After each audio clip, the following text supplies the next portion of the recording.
শিক্ষার্থীদের সমস্যার কথা বিবেচনা করে সন্ধ্যা ৬টার পর ঢাকা বিশ্ববিদ্যালয়ের টিএসসি হল এবং আবাসিক এলাকায় মাইক বাজানো নিষিদ্ধ ঘোষণা করেছে প্রশাসন।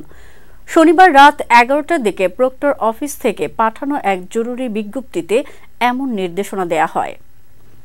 বিজ্ঞপ্তিতে বলা হয়, সংশ্লিষ্ট সকলের অবগতির জন্য জানানো যাচ্ছে যে ঢাকা বিশ্ববিদ্যালয় ক্যাম্পাসে উচ্চ স্বরে স্পিকার, মাইক, গাড়ির হর্ন বাজানো সম্পূর্ণ নিষিদ্ধ। শিক্ষার্থীদের পড়াশোনার পরিবেশ বজায় রাখার লক্ষ্যে সন্ধ্যা ৬টার পর টিএসসি স্বোপার্জিত স্বাধীনতা চত্বর, হল ও আবাসিক এলাকায় স্পিকার, মাইক ব্যবহার করে কোনো অনুষ্ঠান করা যাবে না। এর আগে রাত ৯টা থেকে ঢাবির ছাত্র শিক্ষক কেন্দ্র, রাজু ভাস্কর্যের পাদদেশ ও ডাস চত্বরে উচ্চ শব্দে মাইক বাজিয়ে সমাবেশ। আবাসিক হলের সামনে মাইকিং করে পণ্য বিক্রির প্রতিবাদে উপাচার্যের বাসভবনের সামনে উচ্চ শব্দে সাউন্ড বক্স বাজানো শুরু করেন।